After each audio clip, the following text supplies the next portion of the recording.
Bom dia, gente. Tá bom o som aí? Tranquilo? Acordado? Mais ou menos, né?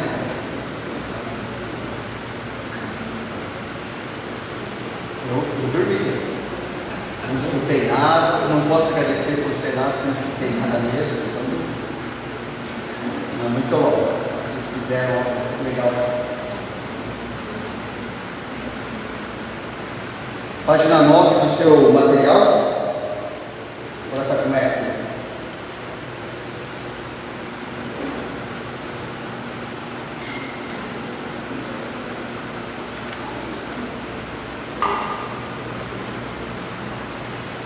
Vamos orar.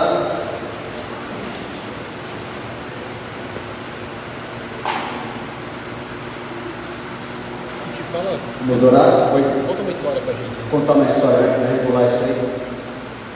Tava daquele jeito lá, sabe aquele jeito? Tá bom, vamos orar. Senhor Deus, agradecemos mais uma vez, podemos te lembrar a respeito do Senhor, que no tempo de louvor, podemos pensar na nossa vida, sermos desafiados a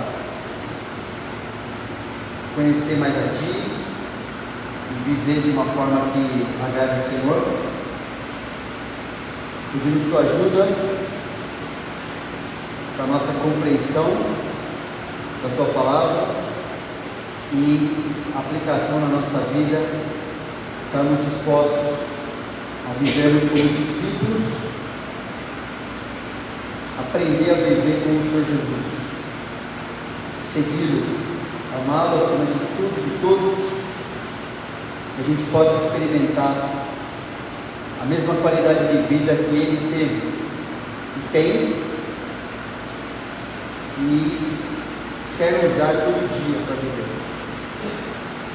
Trabalhe nossos corações, que a Tua santa influência na nossa vida seja bem aproveitada por cada um aqui, Senhor. Pedimos isso para a glória do Seu nome, em nome do Senhor Jesus. Amém. Que dentro desse ponto, ainda que a gente começou ontem, que a vida ao extremo é uma vida de você, de nós abandonarmos o nosso egoísmo, o nosso egocentrismo. A gente está nessa página 9 hoje falando agora a partir das 3 condições para uma vida radical, uma vida de discipulado proposto por Jesus. Jesus colocou três condições e uma complementa a outra. Não dá para escolher, eu gosto, eu quero mais essa do que a outra, não. As 3 têm que estar acontecendo na nossa vida. Mas tem uma relação entre elas. Primeira condição: negue a si mesmo. Significa uma decisão que você toma de abandonar o interesse próprio na vida centrada em si mesmo, porque adquiriu o interesse na vida centrada em Jesus. Falou bastante disso ontem, sobre a questão desse fundamento, da gente ser cristão, que Ele fez a nosso favor, porque a gente deve segui-lo, qual é o motivo, porque Ele veio, e o motivo pelo qual a gente deve segui-lo. Então, essa decisão de abandonar, eu não quero mais viver centrado em mim mesmo, e falou um pouquinho disso ontem também, que pecado é isso, não é? Pecado é viver para si, pecado é interpretar a vida, é viver do seu jeito, é achar que quando as coisas acontecem como eu quero, necessariamente elas são da vontade de Deus, e muitas vezes não são, e Deus quer tirar aquele chão que a gente acredita que tem segurança para viver, só porque eu me sinto bem vivendo daquele jeito. Então, quero abandonar isso para ser discípulo, para experimentar uma vida de discipulado verdadeiro, como Jesus viveu, seguindo o que Jesus fez com a vida dele, tendo a mesma vida, porque eu adquiri interesse nessa vida centrada por Jesus. Jesus me tirou, cantamos aqui, não foi? Logo eu. Pessoal, se a gente acredita realmente no que a gente cantou aqui, logo eu, pecador, logo eu, alguém que estava vivendo daquele jeito, se realmente nós acreditamos nisso, se é verdade, nós vamos querer com certeza viver do jeito que Jesus fala para nós. Se não, é só uma música, uma canção, é só falar algo, né? E como a gente tem falado algumas vezes, louvor, né, adoração a Deus no nosso tempo, ela pode ser muito boa, cantar, louvar a Deus, falar o que a gente, expressar para Deus coisas que são verdade, ok?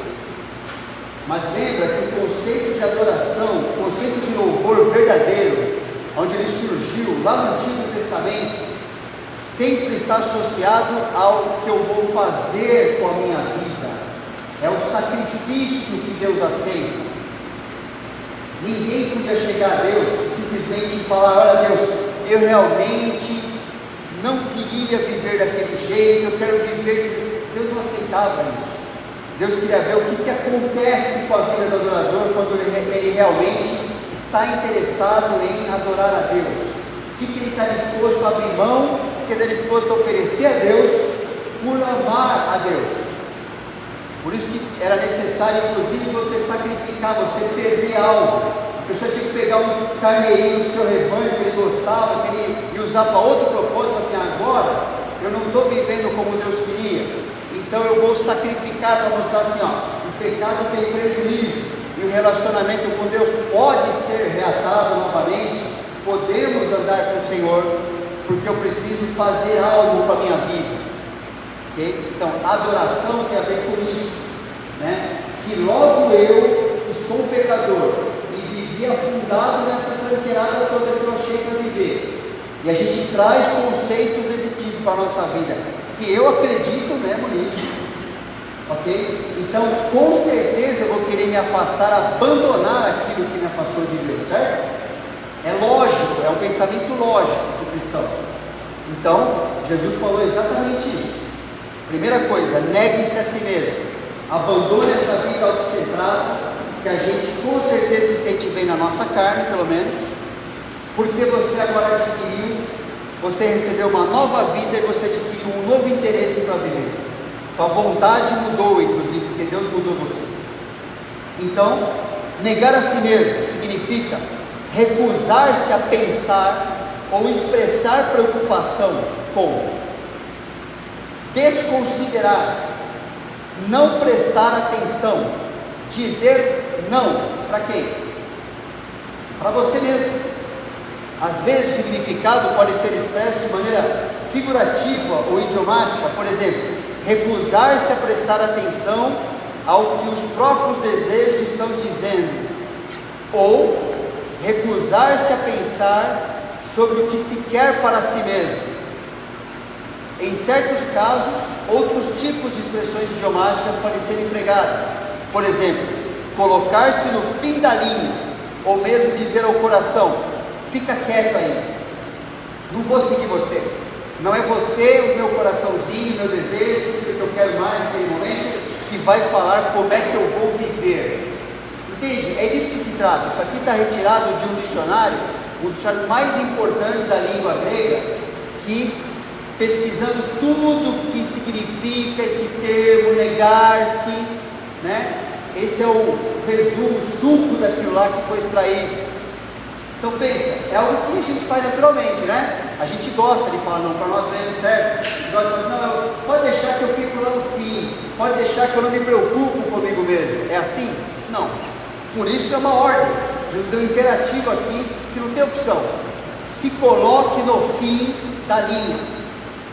Se coloque como assim, ó, não se preocupa com você mesmo. Pode deixar que eu salvei você para cuidar de você, não é você que vai fazer isso. Não fica tentando seguir o seu coração. Lembra, o seu coração foi que te levou para longe de mim. Foi seu coração que causou transtorno para a sua vida que você tem hoje. Inclusive a gente vai passar a vida inteira nesse mundo lidando com pecados que a gente criou para viver, porque a gente decidiu viver de maneira o quê? Egoísta. Pecado é isso, egoísmo, viver para si. O pecador, né, desde Gênesis 3, me parece que isso aqui é bom, parece aos meus olhos que eu vou adquirir tal coisa. Desde Gênesis 3, 6, né? o negócio vem só piorando, porque a gente insiste em acreditar que aquilo que eu quero, aquilo que eu penso é o melhor. Deus falou, você que sabe, não é, e vai piorar. Agora, assim como discípulo, tendo a capacidade de viver diferente, a gente não aproveitar isso, então vai haver uma frustração muito grande com a vida cristã. A vida cristã é perfeita, o problema é que eu sou imperfeito e tenho que aprender a viver na vida cristã conforme Jesus me instruiu. Por isso ele está dando as 3 ordens: negue-se a si mesmo, tome a sua cruz e me siga. É isso, certo? Podendo ir embora, beleza, só isso. Vamos continuar. Então, Lucas 2:8: digo-vos, todo aquele que me confessar diante dos homens, também o Filho do Homem o confessará diante dos anjos de Deus. Interessante, porque essa expressão confessar a Jesus é o complemento do negar a si mesmo, no sentido de se autodeclarar como adorador de Jesus, por se negar a continuar adorando a si mesmo. Entende? Falei para Jesus, Ele é o meu Senhor agora, Ele é o que manda agora na minha vida, eu sigo o Senhor. Por quê? Porque eu estou abrindo mão de viver me adorando, fazendo tudo acontecer ao meu redor. Orem para mim, eu sou a pessoa mais importante, eu sou a pessoa especial, vocês têm que me adorar, me amar. Não, eu tenho que amar o Senhor, eu tenho que amar os outros. Percebe? É uma mudança bem radical de foco na vida.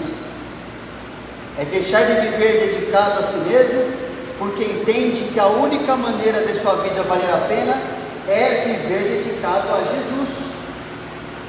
Esse é o caminho.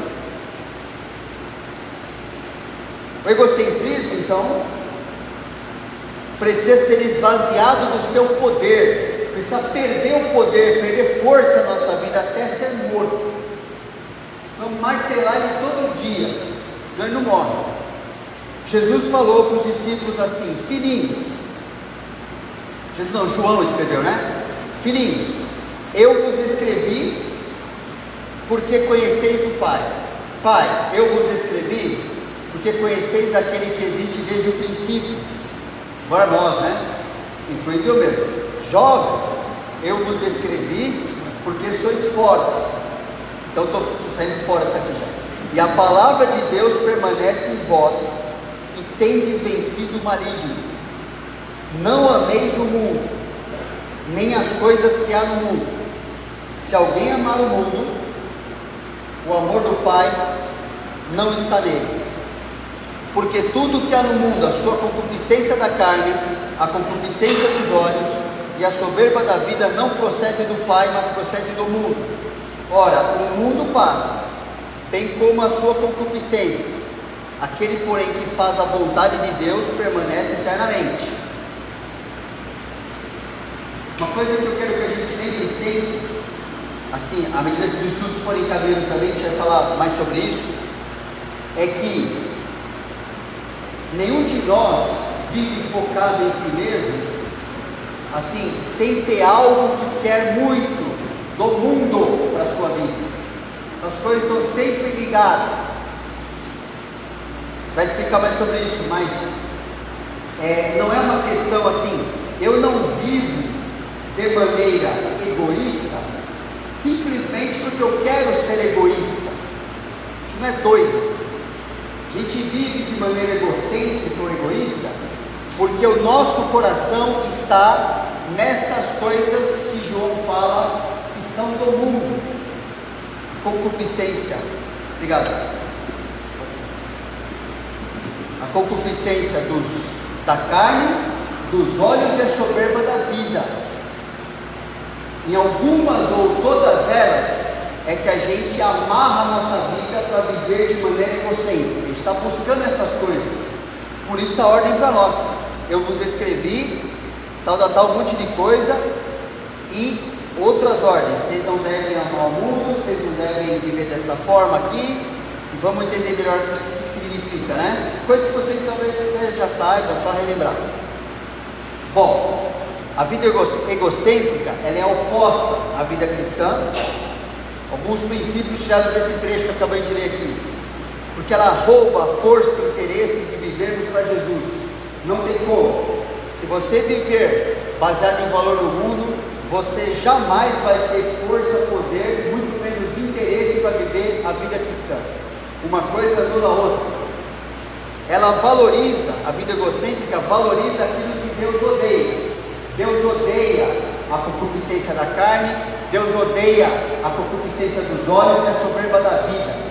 Deus odeia isso, mas o mundo valoriza isso. E quando a gente está vivendo para nós mesmos, está valorizando o que o mundo gosta, não o que Deus quer.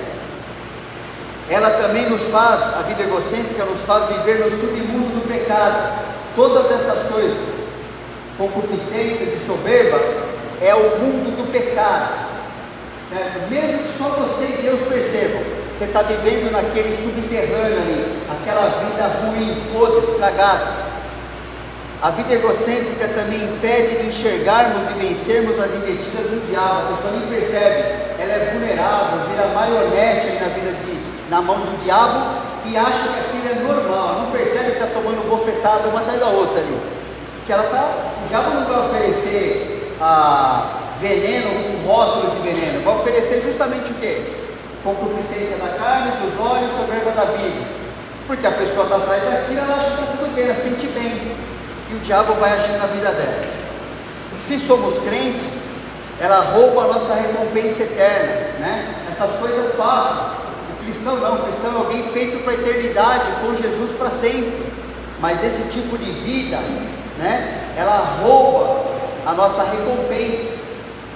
O que eu vou esperar receber de Deus? Olha, Deus, eu quero ser chamado de fiel, eu quero ter prêmios, recompensas do Senhor. Você fala assim, mas peraí, você não viveu assim lá embaixo, pô? Você não queria isso a vida inteira, você quer o que agora? Esse prêmio não faz sentido para você, não é o que você estava buscando, lembra? Lembra que não é isso que você queria? Lembra que você queria a concupiscência dos olhos, da carne e soberba da vida? Não é isso que você recebeu? Não foi aquela vidinha que você teve? Não foi assim, ó, você está no céu, né, beleza, mas não era só aquilo mesmo? Não, eu queria mais coisa, mas se você quisesse mais coisa, como é que você teria que viver? Negando a si mesmo, tomando a sua cruz e me seguindo. Aí sim, você estaria demonstrando que você quer o que eu quero para você. E se somos descrentes, né? Essa vida egocêntrica nos engana com a ilusão de que a eternidade não é importante. Essa é a maior estratégia do diabo. Fala assim, ó, não pensa na eternidade, aproveita agora, a vida é aqui agora, pessoal. O negócio é aqui, ó. Aqui é o visível, né? Se tem uma coisa que Satanás está fazendo bastante nesse mundo por meio do relativismo, é tentar tirar da mente das pessoas que essa vida é muito curta. Daqui a pouco a gente vai estar na eternidade, querendo ou não querendo, acreditando em Deus ou não, tanto faz. Eu estarei na eternidade, você também. E a eternidade, olha, é muito tempo, né, gente? A eternidade é muito tempo, é para sempre. É para sempre desfrutar da vida que você construiu com Jesus, ou é para sempre estar no inferno, afastado, sem arrependimento, sem retorno, com remorso, de saber que você ouviu a verdade e decidiu virar as costas para Deus. Ok? No final da história, cada um vai receber exatamente aquilo que mais quis, não é? Deus não vai enganar ninguém. Ele está dando a sua palavra, ele fala assim, ó, é isso aqui que é certo, isso aqui é condenação, é juízo, é prejuízo para você, e no final, cada um vai receber, né, aquilo que a pessoa mais quis. Porque como é que ela sabe que ela mais quis? Foi assim que ela viveu, foi assim que ela escolheu. A vida egocêntrica é difícil de ser percebida porque nos engana por meio dos nossos ídolos. Concupiscência da carne, dos olhos e soberba da vida, dá muito certo, infelizmente, porque ela se apoia, nos engana nos nossos ídolos. A gente não para pensar que o que eu estou fazendo numa área ou na outra tem a ver com aquilo que eu estou buscando mais, buscando como sentido da minha vida, como segurança para eu viver, que eu quero tanto aquilo, que eu acredito que se eu não tiver aquilo, eu tenho que pecar para conseguir, e se eu não conseguir, eu peco ainda mais para tentar conseguir. Eu vou tentando driblar, eu vou tentando achar, fazer artimanha, dar o meu jeito. Não, eu não sou assim, e vai para cá, vai para lá, porque o ídolo está estabelecido no coração. Eu quero algo para mim, sem isso eu não sou feliz, sem isso eu não tenho sentido para viver. O ídolo é assim.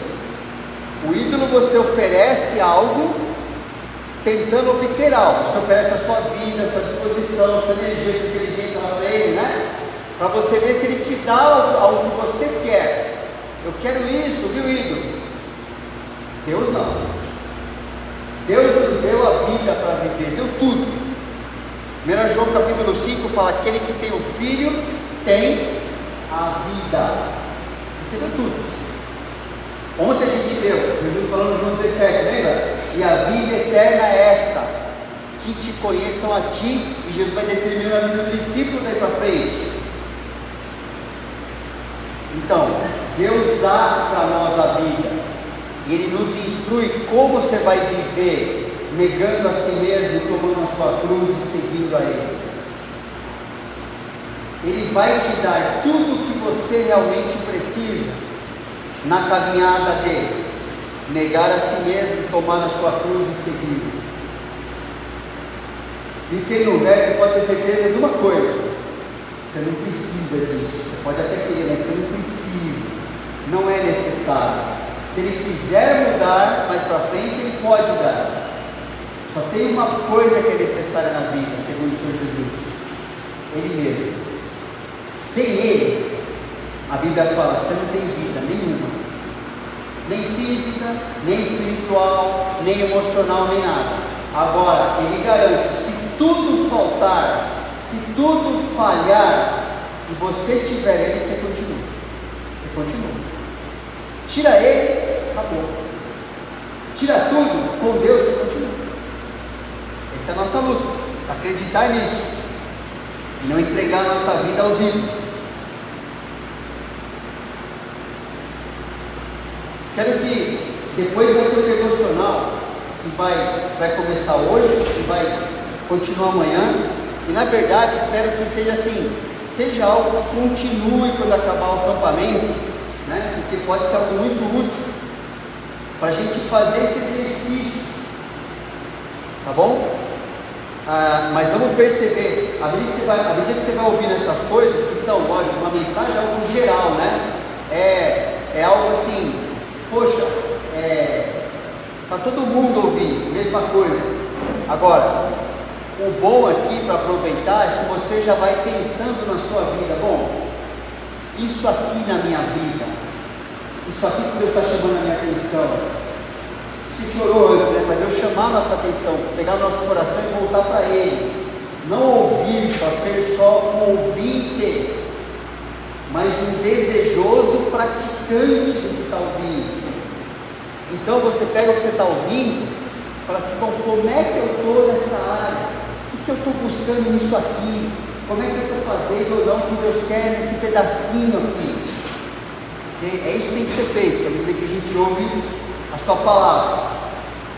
Então, nessa questão dos ídolos, do nosso ego no centro, né, como está no seu material aí, né, prazeres e sensações, que são a concupiscência da carne, desejos distorcidos, materialismo, são a concupiscência dos olhos, e ser aprovado pelos outros é a soberba da vida.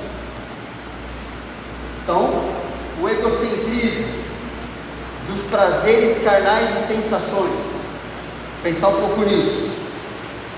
Viver para satisfazer os prazeres consome o prazer de viver. Já percebeu isso? Pessoa que vive de maneira autoindulgente, vive para satisfazer os seus prazeres, de qualquer, se ela tem condição, tem pessoas que têm mais condição, outras têm menos condição de fazer o que quer da sua vida, para satisfazer os seus prazeres, para ter adrenalina, o que for. No final, ela acaba se destruindo, acaba sendo consumida por essa concupiscência. O que ela mais deseja é viver os seus prazeres, gastar a vida consigo mesmo, né? Ter sensações uma atrás da outra.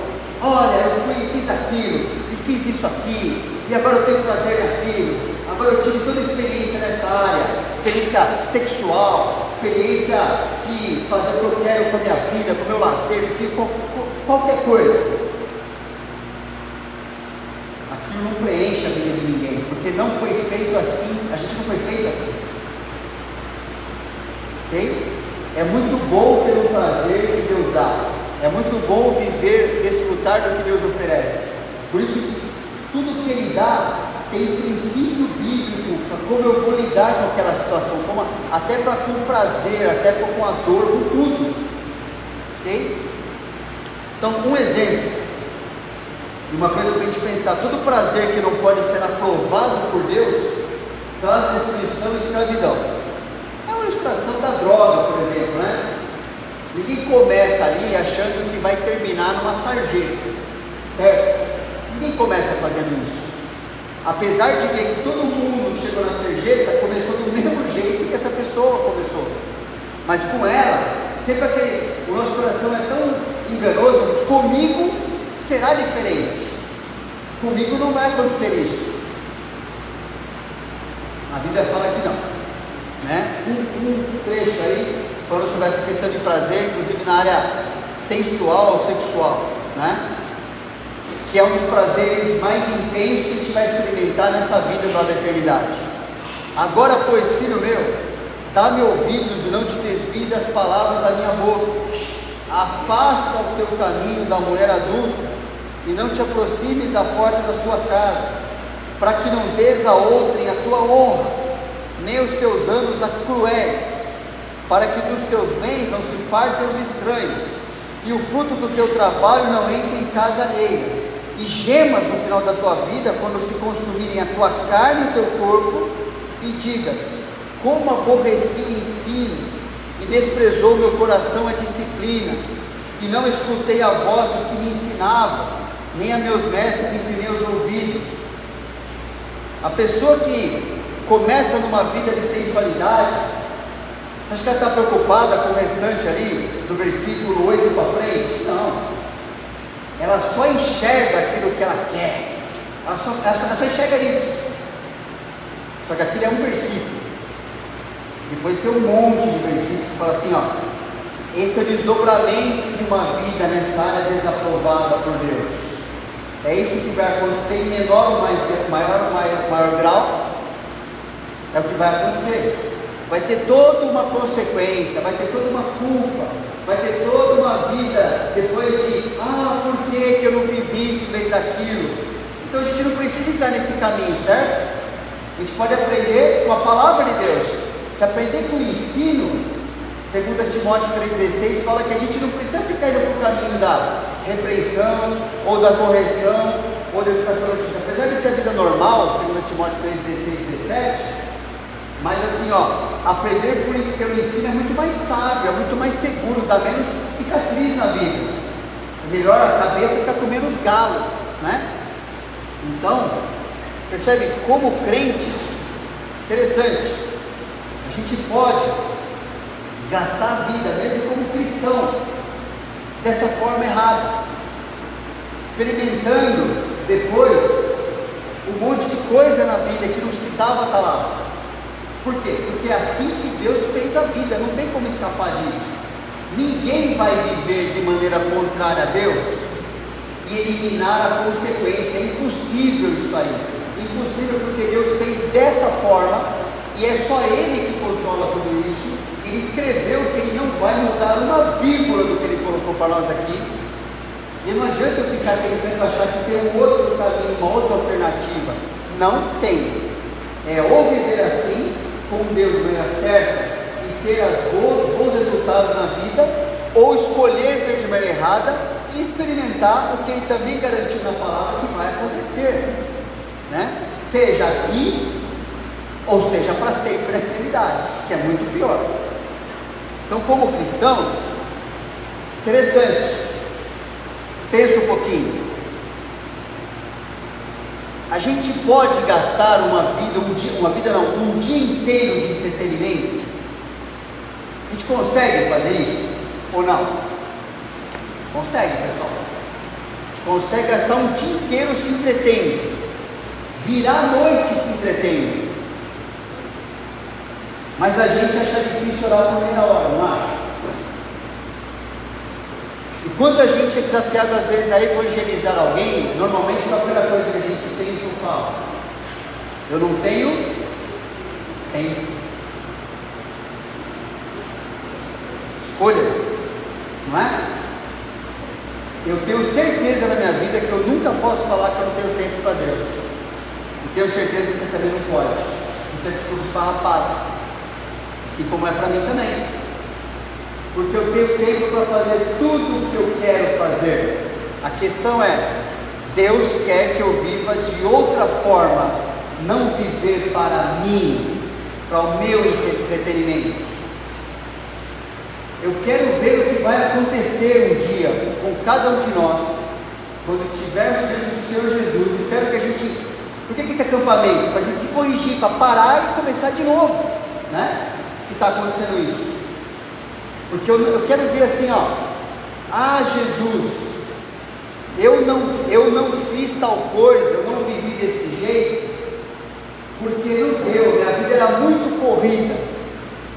Aí Jesus, todo dia, pensa bem, Jesus falou nos evangelhos que cada dia da nossa vida é computado por Deus. E cada dia e cada período que você fica na rede social, lá perdendo o seu tempo, buscando a aprovação dos outros, ao invés de se preocupar com a edificação ou com a salvação dos outros, que é a vida de um discípulo. Jesus não apagou e nem vai apagar isso aí da sua mente.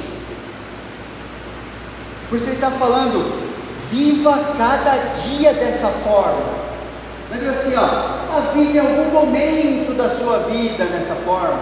Espere algo extraordinário acontecer para você se corrigir. Não, negue-se hoje tem que começar. Se esperar amanhã, é um dia a mais que a gente perdeu de viver como discípulo, entende? Nunca antes na história tivemos tanto acesso a conteúdo bíblico, certo? Você pode escolher, gente, assim, ó. Outro dia eu estava conversando, não sei com quem, a pessoa estava falando nossa, pensa, Martinho Lutero, depois a questão da imprensa, tentar traduzir a Bíblia para o alemão, para colocar a Bíblia na linguagem do povo da época, depois imprimir aquilo. Que trabalho! A gente não pode nem imaginar o acesso a pessoas que tiveram a Bíblia pela primeira vez na sua língua, né? Outro dia eu recebi, você precisa pegar, já está na casa de um irmão nosso, lá perto de Campinas, o Novo Testamento, que foi traduzido na língua dos judeus que trabalhou lá no Yanomami. O Novo Testamento demorou décadas para aquilo ficar pronto. Hoje, a Bíblia está aqui, está no papel, você escolhe a versão X, colorido, você quer de ponta cabeça, se você quiser, né? Nunca tivemos tanto acesso a conteúdo bíblico. E ao mesmo tempo, cristãos satisfeitos com coisas totalmente inúteis, questionáveis, até pecaminosas, vivendo uma vida, fala assim: poxa, mas eu não estou compreendendo a palavra de Deus, eu não estou entendendo. Assim, gente, o que nos impede com tanto de ferramenta, de recurso, para, assim, Deus, fala comigo, eu preciso que o Senhor me oriente para viver, eu quero gastar tempo lendo, entendendo a Tua palavra, entendeu? O que nos impede de fazer isso? Nossa decisão. Negue, você vai ter que negar alguma coisa de si mesmo, para algo muito melhor, muito superior, que é ouvir a voz de Deus na sua palavra. Bom, talvez você esteja pensando em vários exemplos da sua vida, tá bom? vamos pensar, vamos para frente. É para isso que a gente está aqui. Tem que pensar na nossa vida. Estou dando só algum exemplo orientador, assim, para despertar nosso pensamento, tá bom? Mas tem muita coisa que eu posso pensar na minha vida e você na sua. O egocentrismo, então, dos desejos distorcidos e materialismo, concupiscência dos olhos. A aparência externa, como forma de disfarçar a realidade interna. Isso também é algo que Deus fala, isso aqui é coisa do mundo. Isso é amor ao mundo, né? Quanto que a gente gasta se preocupando com o que os outros pecadores vão ver a nosso respeito, ao invés de se preocupar com de fato o que eu tenho lá dentro que precisa ser mudado. Porque Jesus falou para os fariseus, não falou? Se limpar o interior do copo, lá fora também fica limpo. Agora, o contrário não é verdade. Se eu ficar parecendo, né? Hoje em dia tem um cristão padrão na internet, ele tem que ser ele é um moldezinho, né? Que todo mundo, olha, esse é um cristão espiritual. Você nem conhece essa pessoa, você está falando dela. Você nem sabe o que ela vive, o que ela está escondendo na sua vida. Ela está expondo o que lhe interessa para ser aceito por um bando de desconhecido. E pior quando acontece na igreja local. Querer ficar criando uma reputação em torno, em cima de aparência externa, de mostrar uma casquinha. Quero que Jesus fale assim, ó, fura. O que interessa isso? Isso não é negar a si mesmo. Isso é querer exaltar a si mesmo. Isso é enganar a si mesmo, mas não é negar a si mesmo. Tentar ter uma vida que, né? O egocentrismo, ele revela a fraqueza da vida interior e destrói essa vida no final das contas. É isso que acontece. Materialismo significa o consumismo que consome a tua vida. Às vezes não consigo viver para mim em certo aspecto, então eu vou começar a comprar coisas, fugir para o mundo material, né? Para ver se, eu me satisfaço, deixa eu me cercar de um monte de coisa, eu me sinto bem. Olha, eu fiz aquilo, eu comprei aquilo lá, eu tenho isso aqui também para mim. Paulo escreveu isso para um pastor que assumiu o seu lugar numa igreja. Falou assim: ora, os que querem ficar ricos caem em tentação e cilada, e em muitas concupiscências insensatas e perniciosas, as quais afogam os homens na ruína e perdição. Porque o amor do dinheiro é raiz de todos os males, e alguns nessa cobiça, nesse desejo dominante e enganador, se desviaram da fé, e a si mesmos se atormentaram com muitas dores. Deus está condenando aqui alguém que é rico? É isso que ele está falando? Não, ele está falando do desejo de se tornar isso, ok? De buscar na sua vida, de perseguir esse negócio. Quem disse? Aonde está escrito isso na palavra de Deus? Que para nós servirmos o Senhor, para sermos seus discípulos, temos que ter a mesma condição financeira, isso ou aquilo. Onde está escrito isso aí? Porque se isso for verdade, então, como Paulo escreveu, os piores, mais coitados que existem no mundo são os apóstolos. É Jesus, por exemplo. Jesus te ontem, né? Senhor, seguir-te-ei, por onde você for, eu estou atrás do Senhor. O que você tem que oferecer para mim? Prosperidade? Não tenho onde botar a minha cabeça, Jesus falou. Então, Jesus é muito miserável, tem uma vida muito triste, coitadinho. Se Deus achar que algo material vai contribuir para você como discípulo, Ele vai tirar. E se Ele achar que aquilo te atrapalha, Ele vai tirar, e não adianta ficar batendo o pezinho empurrado no canto, porque você não vai receber. E se receber, foi o diabo que te deu, não foi Jesus. É assim que acontece. Aí você conseguiu, mas você conseguiu para se afundar, como nos textos, se arruinar por meio daquilo. Que Deus não quer aquilo para nós às vezes. Nunca antes tivemos tantos recursos e ao mesmo tempo tão pouca dedicação às coisas do Senhor, à obra de Deus.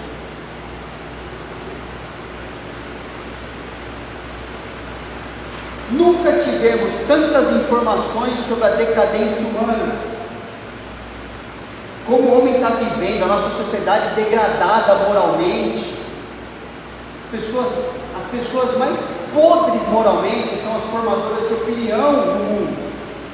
Nunca teve exposto isso como tem hoje, assim, das pessoas serem exaltadas. Quanto maior a impiedade, mais exaltadas elas são. E ao mesmo tempo, a igreja negligenciando e apresentar a solução de Deus. Você quer gastar um bom tempo na internet de maneira útil?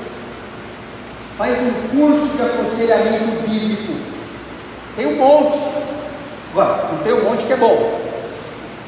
Posso indicar vários que você vai assim, vai estudar sobre um assunto específico, vai se aprofundar, pega o seu recurso financeiro, vai para uma conferência decente, não só encher a cabeça de informação, mas assim, encher a sua mala de ferramenta, assim, como que eu adquirindo isso vou servir melhor aos propósitos de Deus, na vida dos outros, porque o Senhor está me dando recurso, e eu preciso gastar com as pessoas. Gastar com as pessoas é glorificar o Senhor, né? Como a gente falou um pouquinho ontem, o interesse muitas vezes do cristão normal do nosso tempo é construir o seu reininho, é construir um negócio onde ele pode ali sentar na sua vida com tranquilidade, né? Olhando da varanda como foi boa a minha existência nesse mundo, como Nabucodonosor, né? Olha o reino da Babilônia que eu construí para mim, que eu fiz isso, esses jardins maravilhosos. Olha que coisa aí, Deus avisou, não faz isso, você vai passar. E isso aconteceu, né? Constrói algo, Jesus falou, que vai ter valor para sempre no reino do Senhor. Constrói algo assim, né? Faz isso com a sua vida. Constrói algo que você não vai botar sua plaquinha, que você não vai aparecer, que você vai ser um anônimo ali, que ninguém nem vai saber que você fez. Mas quando estiver na eternidade, ali vai estar a recompensa. Outro ponto que ele coloca aqui, sei que já avançamos um pouquinho, né? Tem alguns minutos ainda nesse tempo. Bom, vai continuar no outro livro, mas vamos lá. Egocentrismo de ser aprovado e exaltado pelos outros. Percebe como uma concupiscência leva a outra, a soberba da vida, tudo relacionado, né? Soberba da vida. É isso? Isso ali. Egocentrismo de ser aprovado e exaltado pelos outros. Nos achamos tão importantes que queremos que todos nos aprovem, sirvam e adorem. Ah, Deus, eu não quero isso. Será? Espero que à medida que a gente vai ensinando as coisas, você percebe que você e todo mundo tem essa luta. Uma coisa Jesus falou para os fariseus: praticam, porém, todas as suas obras com o fim de serem vistos dos homens, pois alargam os seus filactérios, alongam suas franjas, amam o primeiro lugar nos banquetes e as primeiras cadeiras das sinagogas, as saudações nas praças, de serem chamados mestres pelos homens. Quem a si mesmo se exaltar será humilhado, e quem a si mesmo se humilhar será exaltado. E infelizmente, essa pode ser a principal motivação de muito do que fazemos, pessoal, inclusive do que fazemos para Deus, ou não? Nós não somos em nós mesmos melhores do que o coração do fariseu. Você aceita isso? Você entende isso? O que difere um fariseu de nós é a graça do Senhor Jesus que a gente cantou aqui. Só isso. Porque tudo está lá dentro.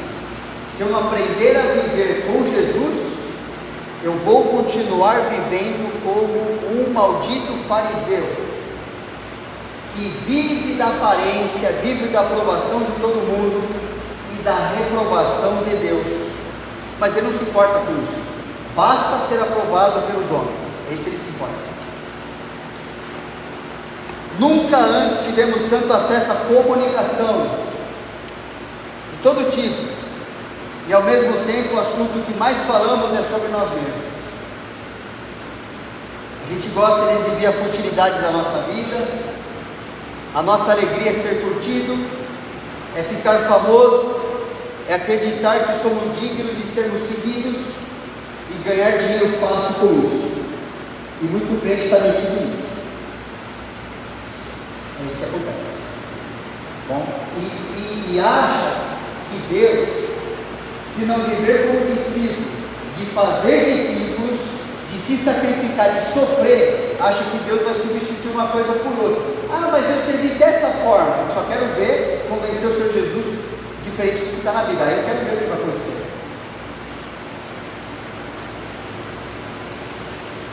Negar a si mesmo, lembra? Colocar-se no fim.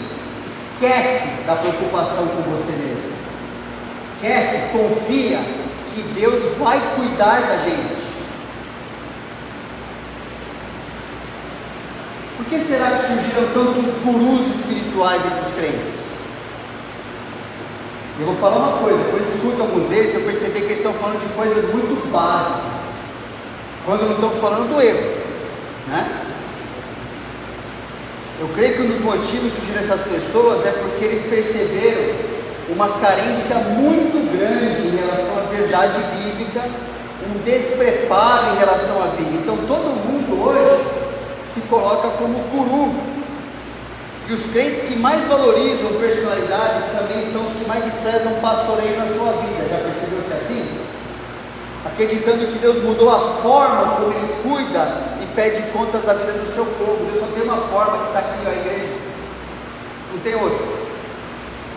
E na igreja Ele colocou pessoas responsáveis, que são pastores, que são uns aos outros aconselhados mutuamente, né? Mas primeiro, habite ricamente em vós a palavra de Jesus.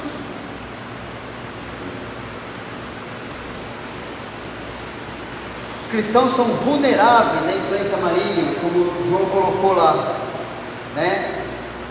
Influência maligna do mundo e as influências malignas de dentro da igreja, muitas vezes.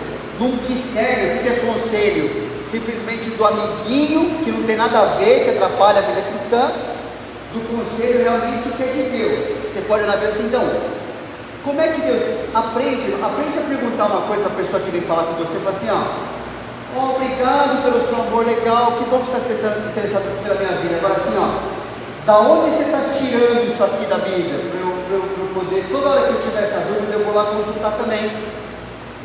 Porque pode ser do coração dessa pessoa, e você nem sabe o que está no coração dessa pessoa.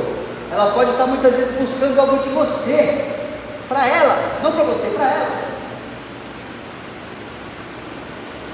O objetivo, muitas vezes, pode ser atrair para fora do discipulado cristão, né?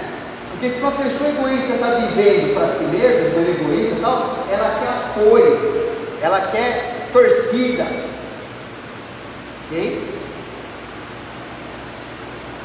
Então, a importância é entender que eu preciso me manter protegido pelos conselhos que vêm da Bíblia, por pessoas que estão me aconselhando somente dessa forma, porque senão meu coração vai continuar enganoso. Esse trecho aqui Paulo fala, né? E Paulo passou um tempo com aquela igreja e falou assim: eu sei que depois da minha partida, entre vós penetrarão lobos vorazes que não pouparão o rebanho. Está falando gente de fora, opiniões, gurus espirituais, falsos mestres, vem de fora. Agora o versículo 30. E que dentre vós mesmos, dentro da igreja, se levantarão homens falando coisas pervertidas, para arrastar os discípulos atrás deles. Portanto, vigiai, lembrando-vos que por 3 anos, noite e dia, não cessei de admoestar com lágrimas a cada um. 3 anos Paulo gastou. Fico pensando, imagina fazer o seminário com o apóstolo Paulo, 3 anos, gente.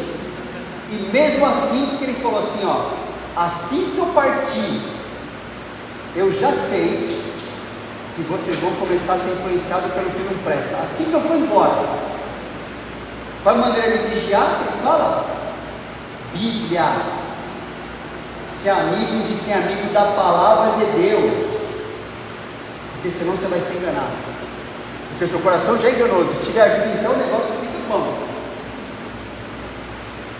Hoje em dia, os que têm pouca experiência com Deus, não fazendo nada demais para Deus, hoje se acham muito importantes. Por isso que eles querem aparecer, né? Mas deviam se esconder, na verdade. O Senhor vai gastar a sua vida, não ficar exibindo a si mesmo, vai gastar a sua vida se negando a si mesmo, vai rejeitar a tentação de ficar feliz quando recebe a aprovação de pecadores mais do que a aprovação de Deus. Joga isso no lixo. Rejeite a tentação de fazer tudo para pescar algum tipo de reconhecimento. Joga fora isso aí. Não fica feliz com isso não. Não fica feliz, rejeita a tentação quando você começa a perceber, eu não gosto muito de ambiente, eu não gosto muito de servir, quando eu não sou notado, quando eu não posso aparecer. Joga fora isso.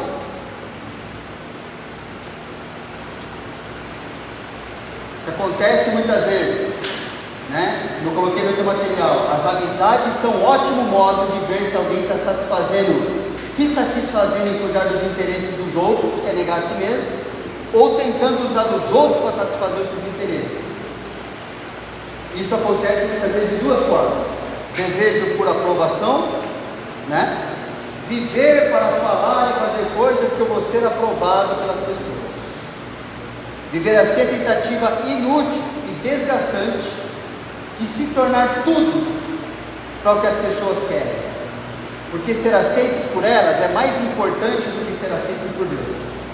E já percebeu que a fidelidade a Deus não significa nunca ser aceito por todo mundo.